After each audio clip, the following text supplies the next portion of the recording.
2025 आ रहा है। बात करेंगे आज करियर के बारे में। कहाँ करियर बनाएं, क्या ट्रेंड्स दिख रहे हैं। पिछले साल जब मैंने ये वीडियो किया था और अब जब ये वीडियो कर रहा हूँ, ऑलमोस्ट 11 महीने हो गए हैं और मार्केट में भारी बदलाव आया है। तो आज के एपिसोड में हम समझते हैं कि क्या चेंज हुआ है, हम यानी मैं और आप कैसे उस चेंज को अपनाकर अपने एडवांटेज के लिए उसको यूज कर सकते हैं। पूरा वीडियो आप आराम से देखो, 1.5x पे देखो, एक बार के बाद 2 बार देखो। बहुत गाढ़ी गाढ़ी गुड़ गुड़ बातें हैं इसमें, है ना, एकदम डेंस वीडियो है, तो अच्छे से देखना। आज हम जो भी ट्रेंड के बारे में बात करेंगे उसको 2 पार्ट में बात करेंगे। पहला हम बताएंगे ट्रेंड क्या है और दूसरा कि आप उसको अपने एडवांटेज के लिए कैसे यूज कर सकते हैं, तो एडवाइस क्या है। तो पहला ट्रेंड है कि टेक हायरिंग इज बैक, पर एक स्टार है, ओनली स्लाइटली। देखो, वापस से हम टेक में हायरिंग देख रहे हैं, लेकिन पहले जैसे भर भर के हायरिंग नहीं हो रही है। टीम्स अभी भी छोटी हैं और कंपनीज बहुत सहम के हायर कर रही है, जितनी जरूरत उतना हायर। ठीक है,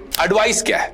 एडवाइस ये है कि अब टीम्स मतलब माइक्रोसॉफ्ट टीम्स नहीं, जो हायरिंग टीम्स हैं, हायरिंग मैनेजर को ज्यादा चाहिए। देखो, सिंपल सी चीज है, पहले आप यहां वहां से थोड़ा सा कोड लिख लेते थे, प्रोजेक्ट स्टेप लेते थे, तो जॉब लग जाती थी। अब ऐसा नहीं है। अब कंपनीज एक्सपेक्ट करती हैं कि आप टेक होम लो, टेक होम असाइनमेंट करो, वापस आओ, उस असाइनमेंट को समझाओ, उसमें थोड़े लाइव चेंजेस भी करो, तब आपकी हायरिंग होती है। मुझे क्यों पता ये चीज है? क्योंकि हर साल बच्चे मेरे प्लेसमेंट्स में जाते हैं, उनके कैसे इंटरव्यूज होते हैं, क्या ट्रेंड्स होते हैं। I have a very front row view to this scene every year, every few months as well. पिछले साल भी काफी बच्चे प्लेस हुए, इस साल भी हुए, लेकिन इस साल के इंटरव्यूज, इवन दो अपॉर्चुनिटी ज्यादा हैं, इंटरव्यूज थोड़े ज्यादा टफ भी हैं। तो अगर आपको कुछ करना है तो आपको एक बड़ा कोड मतलब उदाहरण के लिए 1000-2000 लाइन का कोड 2 से 3 दिन में, यानी कि 24 से 72 घंटे के अंदर लिखने आना चाहिए, समझ में आना चाहिए और उसमें लाइव चेंजेस कर पाना आना चाहिए। लाइव चेंजेस मतलब मैं जब लेके जा रहा हूं, मान लो मैंने एक वेब ऐप बनाया, तो मुझे अगर बोला गया कि इसमें ये फीचर ऐड कर दो, तो मैं वहीं पर वो फीचर ऐड कर पाऊं। अगर आप ये कर पाते हो तो अब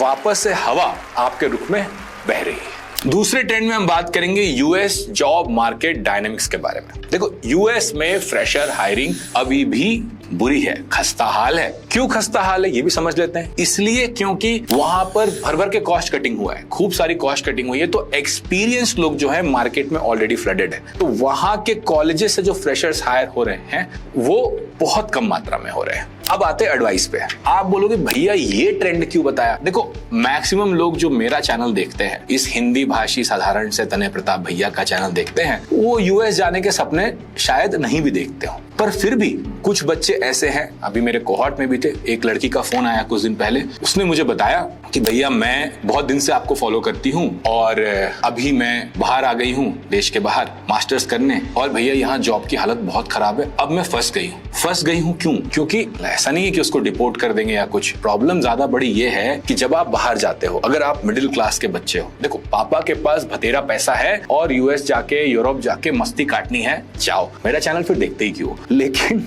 नहीं है, मिडिल क्लास के हो और तुम्हें कुछ एम्बिशन है कि मुझे अच्छा करना है, तो ये जो इतने लाखों का लोन लगता है, उसने मुझे बताया कि उसको पास 40-50 लाख का लोन है। 40-50 लाख का लोन वहां पे मास्टर्स करके यहाँ आकर इंडिया के जॉब मार्केट में चुकाना बहुत मुश्किल है आज के टाइम पे। तो अगर आप वैसे बच्चे हो, मेरे जैसे बच्चे हो, जिसको लोन लेकर बाहर जाना पड़े, तो अभी वो टाइम नहीं है। ये टाइम था 10-12 साल पहले, इवन कोविड के जस्ट पहले तक ये टाइम था। उसके बाद से मार्केट बहुत खराब हुई है बाहर में। तो अगर बाहर मास्टर्स जाना है, पापा के पैसे पे जाना है, मम्मी के पैसे पे जाना है, नाना जी के पैसे पे जाना है, दादाजी के पैसे पे जाना है, जाओ, कोई प्रॉब्लम नहीं। लेकिन अगर लोन लेके जाना है तो वो फाइनेंशियल बर्डन अपने ऊपर मत लेना। अभी 1 सेकंड रुकेंगे। इतने सारे करियर ट्रेंड्स के बारे में बात कर रहे हैं हम आज। हर एक टॉपिक पे हमारी एबिलिटी है डेप्थ में जाके उस टॉपिक को समझने की। हम उसके बारे में 10 मिनट, 15 मिनट, 20 मिनट और बातें कर सकते हैं। अगर आपको जिज्ञासा है तो जिस भी टॉपिक पे आपको जिज्ञासा है, वो जिस भी टॉपिक पे आपको लगता है कि इस पे एक और वीडियो आना चाहिए भैया, प्लीज कमेंट में हमें बताएं। तीसरा ट्रेंड है कॉलेज प्लेसमेंट्स के बारे में। कॉलेज प्लेसमेंट्स डाउन है। क्यों? अब इसके बारे में भी रिक्रूटर से मेरी बात होती है। एकदम मतलब क्रूड लैंग्वेज में समझाया जाए तो रिक्रूटर्स बोलते हैं कि देखिए तने भाई, जो बच्चे कॉलेज से निकलते हैं ना, उनको लगता है कि उनको बहुत आता है, उनको लगता है कि दुनिया को उनके कदम चूमना चाहिए और उनके डिमांड्स भी बहुत हाई होते हैं। तो अगर हमें हायर भी करना होता है तो हम प्रेफर नहीं करते अभी कॉलेज के लोगों को हायर करना, थोड़ा सा टाइम उनको दुनिया देख लेने देते हैं ताकि उनकी डिमांड्स थोड़ी कम हो जाए, और नहीं तो हम एक्सपीरियंस कैंडिडेट के लिए ही चले जाते हैं। तो कॉलेज फ्रेशर हायरिंग डाउन है। अब आते हैं इसके एडवाइस के पार्ट पे। देखो, जिन लोगों को तुम ट्विटर पर और रेडिट पर फॉलो करते हो और जिनकी बातों से इतना ज्यादा अफेक्ट हो जाते हो कि नहीं जॉब तो इतने लाखों की ही लगनी चाहिए, इंटर्नशिप तो पेड ही होनी चाहिए, जॉब में तो वर्क लाइफ बैलेंस ही होना चाहिए, जो इतना सारा आपको इन्फ्लुएंस कर रहे हैं, वो लोग खुद बहुत अच्छे जॉब में बैठे हुए हैं और उनके समय की बातें और थी। मार्केट में जब मार्केट अप होता है तो कुछ भी हो जाता है, और जब मार्केट डाउन होता है तो आपको उसके हिसाब से एडजस्ट करना पड़ता है। तो एडवाइस बुरी लगे तो लगे, बट मेरी एडवाइस फिर भी यही है कि अगर कहीं इंटर्नशिप मिलती है, पेड है, अनपेड है, क्या है, नहीं है, अगर वर्क फ्रॉम होम मिल जाती है, और इंटर्नशिप वर्क फ्रॉम होम मिल भी जाती है, बहुत सारे मेरे स्टूडेंट्स को मिल जाती है, तो इसका मतलब है कि अगर आप थोड़े प्रोजेक्ट्स बनाते हो, थोड़ा कोड करते हो, तो आपको एक इंटर्नशिप लग जाती है। और अगर वर्क फ्रॉम होम इंटर्नशिप कम पैसे की मिल रही है, फ्री भी मिल रही है, तो कर लो, क्योंकि उससे आपके जॉब के चांसेस बढ़ जाते हैं। देखो, जो बातें आपको इतना इन्फ्लुएंस करती हैं इन चीजों के अगेंस्ट, एक बार जरा सोचो, ये वो वाली बात नहीं होगी। आपने वो कहानी सुनी थी, फ्रेंच की एक राजकुमारी होती है और जो गरीब होते हैं वो रिवॉल्यूशन कर रहे होते हैं और वो बोलते हैं कि हमें ब्रेड चाहिए, ब्रेड चाहिए, ब्रेड चाहिए, खाने का चाहिए बेसिकली। तो वो बोलती है कि ये ब्रेड के लिए क्यों लड़ रहे हैं, इन्हें पेस्ट्री क्यों नहीं चाहिए। तो ये जो आपके ट्विटर और रेडिट के ये लोग यही कह रहे हैं कि भैया तुम्हें खाने का नहीं तो क्या हुआ, तुम ऊपर की चीजें मांगो। मैं ये कह रहा हूं, अगेन बुरी लगेगी, कि भैया खुश जाओ, करियर शुरू करो। पहले एक फ्रेज है ना कि get your foot into the door, वो बहुत इंपॉर्टेंट चीज है करियर बनाने के लिए, क्योंकि ये मैटर नहीं करता है कि आपकी पहली सैलरी, आपकी पहली इंटर्नशिप, आपकी दूसरी सैलरी क्या है। 30-40 साल का करियर है, पैसे तो आप बनाओगे ही। मार्केट जब अप होगा, और होगा ही क्योंकि मार्केट के साइकिल्स हमेशा चलते रहते हैं, तो मार्केट जब अप होगा, आपके रेज्यूमे पे ये ईयर्स ऑफ एक्सपीरियंस बहुत ज्यादा काउंट करेंगे। घर बैठे वो ईयर्स ऑफ एक्सपीरियंस 0 होगा, तो या तो आप उनकी एडवाइस सुनकर घर पे बैठ सकते हो, वेट कर सकते हो। उसमें भी एक और प्रॉब्लम होती है क्या, कि कुछ लोग लकी हो जाते हैं। अगर 5000 लोग घर पे बैठे हैं और 2 लोगों की जॉब लग गई, तो वो जो 2 लोगों की जॉब लगी वो और हल्ला करते हैं, वो और हल्ला करते हैं सोशल मीडिया पे, और एम्पलीफाई करते हैं कि नहीं, शाहरुख खान ही बनो और कुछ बनो ही मत, जिंदगी में बड़े से बड़ा रिस्क लो। मुझे इस तरह के एडवाइस से बहुत डर लगता है, क्योंकि अगर आप किसी को इस तरह का एडवाइस दे रहे हो तो आप कह रहे हैं कि या तो भूखे मर जाओ या फिर 7 कोर्स मील खाओ। मेरा कहना है खाना खाना शुरू करो, शरीर बनाओ, कमाओ, धीरे धीरे 7 कोर्स मील तक भी पहुंच जाएंगे, आराम से पहुंच जाएंगे। तो अगर आप कॉलेज में हो तो अपना दिमाग इतना खराब मत करो। हो सकता है आपको गलत लग रही हो मेरी बातें, तो आप जैसा चाहो वैसा करो, पर अगर आप उस प्रिविलेज से नहीं आते हो, देखो हमारे टाइप के जो बच्चे हैं, जैसे जहां से मैं आया हूं बोकारो से, हमारे टाइप के बच्चों के पास ना बहुत अच्छे कॉलेज का प्रिविलेज है, ना घर में बहुत सारे पैसों का प्रिविलेज है, ना पापा मेरे, मम्मी मेरी बहुत लोगों को जानते हैं जहां से मुझे कहीं ना कहीं तो कुछ लग ही जाए, ना वो लोग मुझे यूएस भेज सकते हैं, ना मेरे पास इंग्लिश का प्रिविलेज है कि मैं तो ऐसी अंग्रेजी बोलता हूँ, ऐसी अंग्रेजी लिखता हूँ कि भाई साहब लोगों की हालत खराब हो जाए। तो जब हम इतने प्रिविलेज से नहीं आते हैं, तो जो लोग इतने प्रिविलेज से एडवाइस दे रहे हैं, उनकी एडवाइस सुनकर अपना करियर क्यों खराब कर रहे हैं, अपने पेरेंट्स को, अपनी फैमिली को क्यों टॉर्चर कर रहे हैं। तो मैं आपको बस यही कह रहा हूं, अच्छा लगे बुरा लगे, एक बार इस बात को सोचना जरूर, क्योंकि ट्रेंड यही है। ट्रेंड ये है कि कॉलेज से अगर आप अपना माथा खराब करके निकलोगे और अंट संट एक्सपेक्टेशंस रखोगे तो कछु नहीं होगा। और इस बात को तो भूल जाओ कि उसका हो गया, होने को तो यूपीएससी भी कुछ लोगों का निकल जाता है, सबका नहीं होता है। हमें तो वो ट्रेंड फॉलो करना है जहां पे आपका करियर बन जाए, शुरू हो जाए। देखो, बहुत कम बार मैं ये बात करता हूं और बहुत कम लोगों को पता भी होता है कि मैं एक कोर्स भी पढ़ाता हूं। क्यों नहीं पता होता, क्यों मैं बातें कम करता हूं इसके बारे में, क्योंकि छोटी सी टीम है और वेट लिस्ट बहुत लंबा रहता है, तो बहुत बार जरूरत ही नहीं होती, सीट्स हमेशा भरे रहते हैं। 4-5 साल हो गए इस कोर्स को, इस प्रोग्राम को। अभी ईयर एंड के लिए हमारे पास 30 सीट्स हैं, बस 30 सीट्स। तो अगर आप इंटरेस्टेड हो तो वेबसाइट पे जाओ, समझो, ओरिएंटेशन अटेंड करो, देखो। इस प्रोग्राम के बारे में एक चीज बता दूं आपको कि कोई बड़ी बड़ी प्रोमिसेस, बड़ी बड़ी बातें हम नहीं करते। कोड करना सिखाते हैं, खूब सारा कोड करवाते हैं, खूब सारा कोड लिखते हो, अपने आप चीजें हो जाती है। तो अगर आपको एक अच्छा सच्चा टिकाऊ बिकाऊ प्रोग्राम चाहिए तो आप एक बार इसको चेकआउट कर लो। अगला ट्रेंड ये है कि एनालिस्ट की जो जॉब्स है वो काफी बढ़ रही है। तो आप लोगों में से शायद बहुत लोगों को पता नहीं होगा, सॉफ्टवेयर इंजीनियरिंग में ढेर सारे जॉब्स लगाने के बाद जब मैंने माइक्रोसॉफ्ट की जॉब छोड़ी तो मैं इस फील्ड में घुसा कि जो बच्चे एमबीए करने जाते हैं या जिनको प्रोग्रामिंग की जॉब नहीं चाहिए वो किस तरह के जॉब्स में घुस सकते हैं। और मजेदार बात यह है कि इस साल हमने 200 से भी ज्यादा जॉब्स लगाई, और छोटी मोटी कंपनीज नहीं यार, बड़ी बड़ी कंपनीज में। तो ये जो बड़े बड़े बैंक्स, बड़े बड़े जीसीसीज, बड़ी बड़ी कंपनीज आपको दिख रही हैं, इन सब कंपनीज में हमारे बच्चे गए हैं। और ये बच्चे कोई 30 मार्क का नहीं है, ये टॉप टियर कॉलेज से नहीं है, इनका ईयर गैप भी था, सब कुछ, सारी समस्याएं थी, सारे डिसएडवांटेज थे, सारा लैक ऑफ प्रिविलेज था, बट फिर भी गए। इस चीज से मुझे एक जो सबसे इंपॉर्टेंट बात समझ में आई कि एनालिस्ट की जॉब की बहुत रिक्वायरमेंट है, क्योंकि मार्केट में कोई इन चीजों के लिए ट्रेन नहीं कर रहा है। तो एडवाइस क्या है? एडवाइस बड़ी सिंपल सी है। अगर आपको प्रोग्रामिंग में नहीं घुसना है, प्रोग्रामिंग में अपना करियर नहीं बनाना है, तो कोई बात नहीं। अगर आपको डेटा और बिजनेस समझ में आता है और उसमें भी बिजनेस कॉन्टेक्स्ट समझ में आता है, तो आप बिजनेस इंटेलिजेंस के थोड़े टूल्स, एक्सेल, थोड़े से डेटा मैनिपुलेशन के टूल्स सीखकर इन फील्ड्स में आराम से घुस सकते हो। मैं फिर से कह रहा हूं, डेटा साइंस नहीं, एनालिस्ट, दोनों में अंतर है। मशीन लर्निंग नहीं, एनालिस्ट। इन फील्ड्स में अच्छे एंट्री लेवल जॉब्स हैं, अच्छी एंट्री लेवल सैलरी है और यहाँ पर लंबा बढ़िया सेफ करियर भी है। तो ये जो रिक्वायरमेंट है, ये जो ट्रेंड है, ये आपके लिए बहुत हेल्पफुल हो सकता है। अगला ट्रेंड है वर्क फ्रॉम होम के बारे में। देखो, अब तो बड़ी से बड़ी कंपनी जिन्होंने कहा था एक समय कि हम तो कभी ऑफिस नहीं जाएंगे, लौटेंगे नहीं, वो सब आरटीओ कर रहे हैं। आरटीओ मतलब रिटर्न टू ऑफिस। एक से एक न्यूज है जो बार बार ये बात दोहरा रही है कि अब ऑफिस वापस आने का टाइम आ गया है। तो वर्क फ्रॉम होम एक प्रिविलेज है, कुछ लोगों को वर्क फ्रॉम होम वाली जॉब भी मिल जाएगी। एडवाइस ये है कि इसका ये कतई मतलब नहीं है कि आप उसी के भरोसे बैठे रहो, आप अपना करियर मत शुरू करो, नहीं।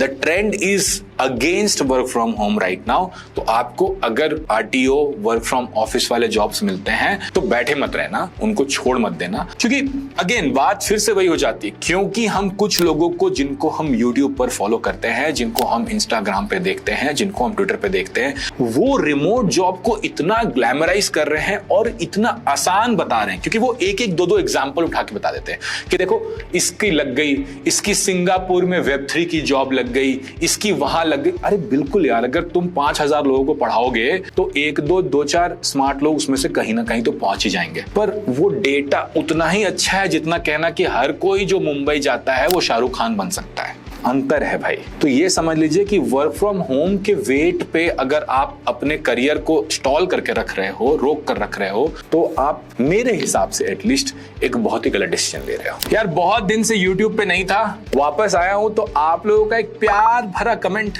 लव यू भैया, good to have you back भैया, मिस्ड यू भैया, ऐसे कुछ प्यारे प्यारे कमेंट्स डाल देना यार। अगला ट्रेंड है वर्क लाइफ बैलेंस के बारे में। फिर से भर भर के जूते और भर भर के गालियां पड़ने वाली बात कहने वाला हूं मैं। क्या करें, मतलब सच कहे बिना रहा नहीं जाता और चुप भी नहीं रहा जाता। तो वापस यार, वर्क लाइफ बैलेंस, पहली बात तो बहुत ज्यादा, मतलब मुझे तो ऐसा लगता है कि वर्क लाइफ बैलेंस को हमने बहुत ही ज्यादा ग्लोरीफाई कर दिया है सॉफ्टवेयर इंडस्ट्री के अंदर। क्योंकि एक बार भी अगर आप सॉफ्टवेयर इंडस्ट्री से बाहर निकल के देखो, आप फाइनेंस में देखो, आप बिजनेस में देखो, एंटरप्रेन्योरशिप में देखो, हर जगह लोग काम कर रहे हैं यार। एक मतलब जो मैं बोकारो में हूं अगर, तो बोकारो में हर इंसान जो अपना दुकान चला रहा है, जो भी कर रहा है, तो सुबह 9 बजे दुकान जाता है, रात को 9 बजे दुकान से आता है। 12 घंटे की ड्यूटी है, बीच में 1 घंटे ब्रेक हो गया, आधा घंटा ब्रेक हो गया, जो भी, बट 12 घंटे की ड्यूटी है। फाइनेंस में तुम किसी से बात कर लो अब, क्योंकि फाइनेंस और एनालिस्ट फील्ड्स की इतना आइडिया हो गया है, हर जगह 10-12 घंटे लोग काम करते हैं। और जब मौका आता है, मतलब जैसे टैक्स फाइलिंग का टाइम है, यूएस टैक्स फाइलिंग का टाइम है, तब तो दिन रात भर काम करते हैं। पर हम जेनजी हैं, हम तो इंस्टाग्राम वाले जनरेशन है, हम तो यूट्यूब वाले जनरेशन है। हमें तो वो अच्छा लगता है कि ऑफिस गए, कुछ नहीं किया, कैफेटेरिया गए, लैविश सा कुछ खाना खाया, 2-4 घंटे कोड किया। हमें तो ऐसी जॉब चाहिए। तो जहां हमसे एक्सपेक्टेशन की जाती है कि नहीं आपको काम करना पड़ेगा, आपको मेहनत करनी पड़ेगी, हम वहां से भाग आते हैं, अपना करियर नहीं बनाते हैं। और मुझे मतलब ये देखकर, ये जो ट्रेंड है यूथ में वर्क लाइफ बैलेंस को इतना अर्ली चाहने का, मुझे देखकर मतलब बहुत आश्चर्य होता है कि हम सब कहाँ जा रहे हैं। कहाँ जा रहे हैं? घर पर बैठे हैं। क्योंकि जो अपॉर्चुनिटी आप छोड़ोगे, कोई ना कोई ऐसा जरूर है जिसको उस अपॉर्चुनिटी की जरूरत है, वो ले लेगा, वो करियर बना लेगा, वो घुस जाएगा इसमें और पैसे बनाएगा। मेहनत करने वाले लोगों की इस देश में कमी नहीं। कुछ लोग जिनके पास प्रिविलेज है, हमेशा मैं प्रिविलेज की बात करता हूँ, वो कह सकते हैं कि अरे मेरे जॉब इतनी टॉक्सिक हो गई थी। एक तो आप लोग टॉक्सिक वर्ड बहुत लाइटली यूज कर लेते हो, पर मेरी जॉब में इतना डिमांड था तो मैंने छोड़ दिया। और उसको फिर आप सब सेलिब्रेट करते हो कि हाँ हाँ हाँ बढ़िया किया, बढ़िया, तालिया तालिया, मैं भी छोड़ दूंगा। हर किसी के पास नहीं है यार ये ऑप्शन। हर कोई अपना जॉब छोड़कर घर नहीं बैठ सकता है। तो आप जिनको फॉलो कर रहे हो, जिनसे ये वर्क लाइफ बैलेंस के मिथ को बोरो कर रहे हो, इनहेरिट कर रहे हो, एक बार अपनी वस्तु स्थिति है ना, अपना सिचुएशन भी देख लेना कि क्या है क्या नहीं है। देखो, work life balance IT industry में पहले क्यों था? इसलिए था क्योंकि डिमांड और सप्लाई का गेम था। डिमांड ज्यादा थी, सप्लाई कम था। वर्क लाइफ बैलेंस बाकी इंडस्ट्रीज में तो कभी था ही नहीं। ठीक है, किसी भी एमबीए से जिसने 5 साल इंडस्ट्री में बिता लिया है, बात करके पूछ लो कि भैया, दीदी, अंकल, आंटी, जो भी आपको लगे, कि क्या आपके में वर्क लाइफ बैलेंस है? क्या जिस तरह के ये यूट्यूब वीडियोस दिखाते हैं day in the life of, क्या ऐसे आप जीते हो? तो वो मतलब वो परेशान हो जाएंगे वैसा वीडियो देख के। तो आईटी इंडस्ट्री में अब जो शेयर मार्केट है वो कह रहा है कि भैया आपने बहुत खर्चा किया है, बहुत वेस्ट किया है, अब थोड़ा कमर कसिए। ऑपेक्स जिसको कहते हैं, कैपेक्स जिसको कहते हैं, कैपिटल एक्सपेंडिचर, ऑपरेशन एक्सपेंडिचर, ये जो चीजें हैं उसको आप थोड़ा सही करो। और इस मार में एफिशिएंसी को बढ़ाना है, और अगर एफिशिएंसी को बढ़ाना है, इतनी हाई सैलरीज मिलती हैं आपको आईटी में, तो आपको अपने आप को थोड़ा पुश करना पड़ेगा। कोई ऐसा नहीं है कि आपको कोई जंग पे भेज रहा है ना, आपको गोली खानी है, वॉर पे जाना है, नहीं भाई। बट काम जो है 8 घंटे 10 घंटे वो लग के करना होगा, मेहनत से करना होगा। तो वो जो है ना, मतलब जो हीरोगिरी कर रहे थे जो लोग कि ऑफिस चले गए, वहां पे वीडियो बना लिया, टाइम पास कर लिया, वो लोग सब बेसिकली या तो आप जॉब छोड़ के वीडियो बनाएंगे या फिर वर्क लाइफ बैलेंस के बारे में ऐसी ऐसी बातें करेंगे। बट कोई उपाय नहीं है, काम सबको करना होगा, ये ट्रेंड है। तो अगर आप आईटी सेक्टर में जा रहे हो, किसी भी प्राइवेट सेक्टर में जा रहे हो, तो मेहनत तो करनी होगी। और मेहनत का मतलब अगेन ये नहीं है कि मतलब आपको ना एक रोज इतना गड्ढा खोदना है। शारीरिक श्रम नहीं है इतना ज्यादा जितना हम उसको बनाते हैं दिमाग में अपने। बहुत सिंपल सी चीज है भैया, एसी में हो, बढ़िया शर्ट पैंट पहन के आए हो, लैपटॉप पे काम करना है, बीच में खाना पानी चाय सब मिलता है, पर काम तो करना पड़ेगा। तो ये तो ट्रेंड है। अगला ट्रेंड है वो लोग जो जॉब में हैं उनके लिए कि सैलरी हाइक्स अब उतनी नहीं मिल रही। कल ही मेरे एक फ्रेंड की जॉब लगी, सिस्को से, एक बहुत अच्छी कंपनी में गई वो, पर जो उसकी करंट सैलरी थी और जो उसकी अभी सैलरी है उसमें बहुत बड़ा डिफरेंस नहीं है। ये भी इसलिए है क्योंकि मार्केट में अब थोड़ा सा टाइट हो गया है। तो आप हर 2-3 साल पर जंप करके जो बड़े बड़े सैलरी जंप ले रहे थे, एक समय पे तो यार 100-200% तक सैलरी जंप मिल रही थी, वो अभी सीनियर लेवल्स पे तो नहीं मिल रही। आपको एज अ फ्रेशर इतना परेशान होने की जरूरत नहीं। Fresher salary hikes are still pretty good, but senior जो लोग हैं उनके लिए ये ट्रेंड काफी क्लियर होता जा रहा है कि उस तरह के सैलरी हाइक्स पहले जैसे अभी नहीं मिल रहे हैं मार्केट में इस साल। तो एडवाइस क्या है जो सीनियर है उनके लिए? सिंपल सी एडवाइस है जो मैंने अपने फ्रेंड को भी कल कहा कि देखो, लॉन्ग टर्म करियर है, 10 साल हमारा एक्सपीरियंस हुआ है, 40 साल का गेम खेलना है। तो जब सैलरी हाइक नहीं मिल रही है तो रोल पर और लर्निंग पर बहुत ज्यादा ध्यान दो। मतलब at least try to get that in. तो उसको एक ऊपर का रोल मिल गया, मतलब जो वो रोल पे थी उससे एक और ऊपर रोल मिल गया, लर्निंग अच्छी है, नई लर्निंग है, नया फील्ड है। तो ऐसी चीजों पर मुझे लगता है कि आपको जोर देना चाहिए अगर आप एक्सपीरियंस इंसान हो। और सैलरी हाइक को, क्योंकि वो ऐसे भी नहीं मिल रही है ज्यादा, तो उसको आप अब अपनी प्रायोरिटी में 3rd 4th पे लेके जा सकते हो। अगला ट्रेंड फिर से सीनियर लोगों के लिए ही है कि देखिए, रीस्किलिंग अपस्किलिंग अब बहुत ही ज्यादा जरूरी हो चुकी है। क्यों? और देखो, तुम भी इस करियर में घुसने वाले हो और 10 साल बाद शायद तुम्हारे लिए भी ये चीज होगी। देखो, एक समय था जब टीम्स बड़ी थी तो जो इंजीनियरिंग मैनेजर, जो ईएम्स थे, जो मैनेजर्स भी थे, इंजीनियरिंग मैनेजर्स नहीं भी अगर होंगे तो उनको सारा समय उस टीम को मैनेज करने में लगता था और वो बिजनेस वैल्यू वहां प्रोवाइड कर रहे थे। अब क्या हुआ है, जैसे मैंने एकदम फर्स्ट ट्रेंड में कहा था कि टीम्स अब लीन हो गई हैं, छोटी हो गई हैं, तो इंजीनियरिंग मैनेजर के लिए इतना सारा काम है नहीं मैनेज करने का। और मैनेजमेंट ओवरहेड हर कोई कम करना चाह रहा है। पूरे के पूरे जो आपका एक जो ट्री है मैनेजमेंट का, उसमें पूरी छटनी चली खट खट खट खट खट सब तरफ से।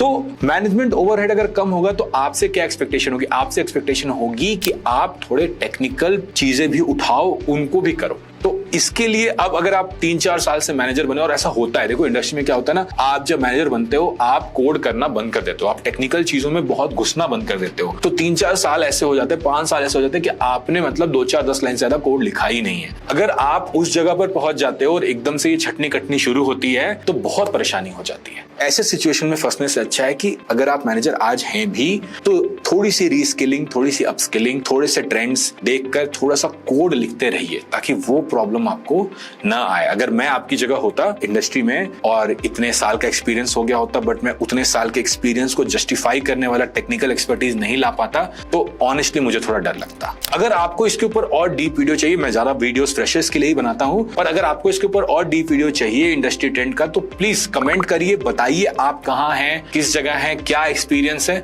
अगर मुझे वैसे कमेंट्स मिलेंगे तो मुझे बहुत अच्छा लगेगा इन चीजों के बारे में बात करने में, क्योंकि मैं ये भी देख रहा हूं कि सीनियर लोगों के गाइडेंस जो है यूट्यूब पे और बाकी जगह बहुत कम है।